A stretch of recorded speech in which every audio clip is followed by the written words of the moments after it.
Здравейте, приятели на автомобилите! Днес ще ви срещна с 9-то поколение на Volkswagen Passat. Повече от 34 милиона продажби в цял свят, моделът е третия по популярност на марката след Golf и Beetle.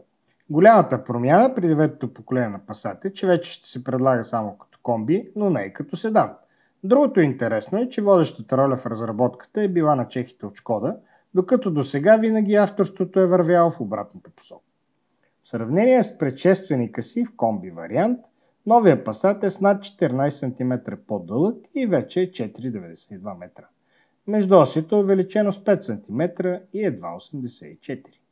Дизайна прави впечатление по-хищното излъчване отпред, постигнато чрез огромния въздухозаборник с хромирани елементи и двата отвора за оптимизиране на въздушната струя от двете му страни. При поглед отстрани и отзад могат да се открият повече общи черти с предшественика, докато предницата си е изцяло нова и уникална за гамата към момента. Серийно фаровете и стоповете са светодиодни. Изборът е между цели 8 двигателя. Бензиновете са 150, 204 и 265 конски сили, като най-маломощният е Mile Hybrid с 48 волтова електрическа система. Дизелите са двулитрови с 122, 150 и 193 коня.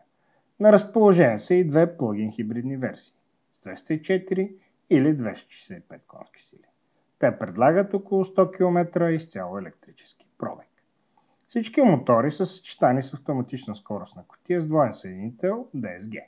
Задвижването 4x4, познато в Volkswagen като 4Motion, могат да имат версиите на Passat с дизелов мотор и 193 конски сили, както и тези с бензинов с 265 коня. Изборът е между три нива на оборудване – Business, Elegance и Airline. Тестовият автомобил беше с 2-литров дизел с 150 коня и изпълнение Elegance. Оформлението на салона в Passat е коренно различно спрямо предшественика. Издържано е в актуалната стилистика за марката.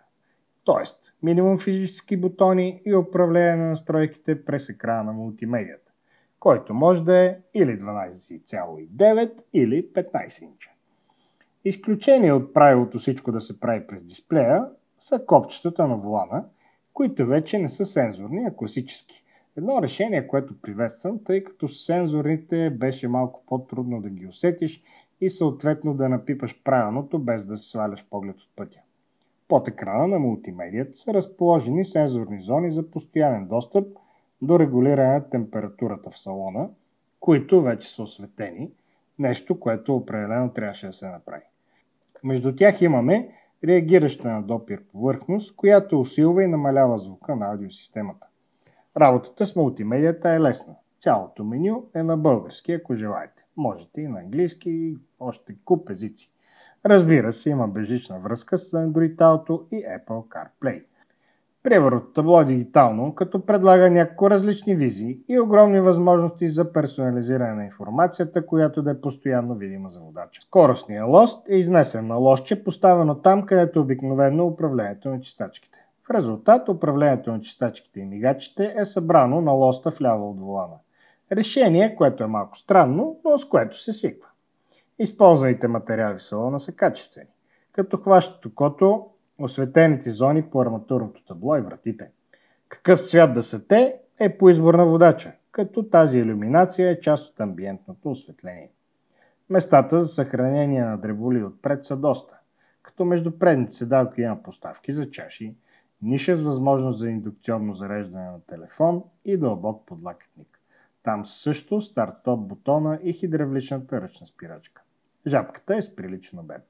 Седалките в тестовия автомобил бяха опционалните ергономични ErgoActive с охлаждане, подгряване и масаж.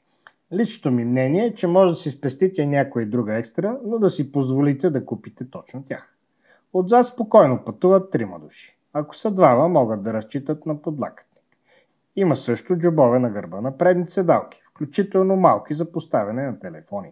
На разположение са два USB-C изхода. Има и подгряване на седалките. На задните прозорци може да се поръчат штори. Минималният багажен обем на чисто бензиновите и дизелови версии е 690 литра, което е водещ показател в сегмента.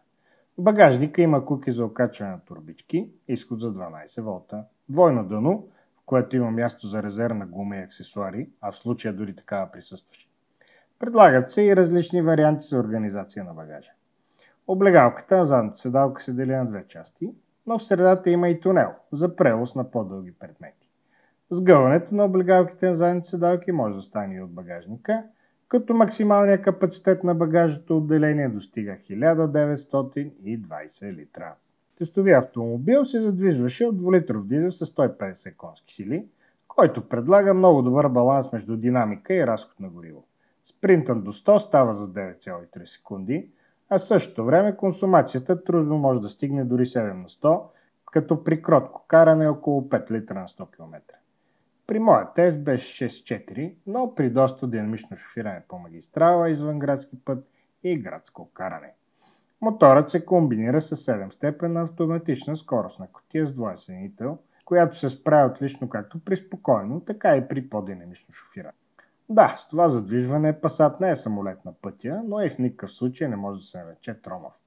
Който търси по-спортно представяне, може да погледне към дизела с 193 конски сили или пък към бензина с 272 коня. Доста пъргави са и хибридите. За мен беше важно, че с едно зареждане на резервоара тази версия на Passat може да измине над 1000 км. Окачването е с акцент върху комфорта.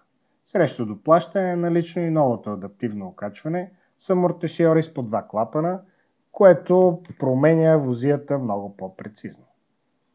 Воланът пък променя твърдостта си в зависимост от избрания режим на шофиране.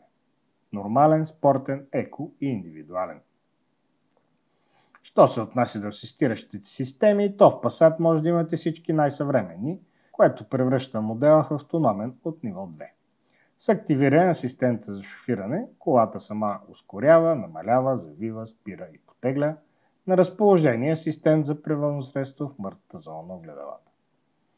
В заключение мога да кажа, че новия Passat затвърждава реномето си на отличен семейен и бизнес автомобил. Големият му плюс е, че е сред малкото в сегмента, предлагащи сериозен избор между бензинови и дизелови двигатели, както и хибриди. С Passat дългите пътувания не уморяват, а наборът от допълнително оборудване може да удовлетвори почти всякакви претенции. Ценово моделът остава сред най-скъпите в сегмента, както ще видите в следващите секунди, но предимството пред конкурентите е, че продължава да има най-ниска загуба на стойност на вторичния пазар.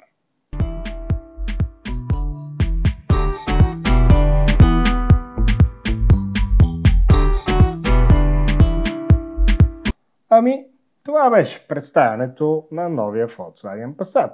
Още тестове на интересни автомобили и актуални автомобилни новини може да намерите на сайта blogomobil.com и в нашия YouTube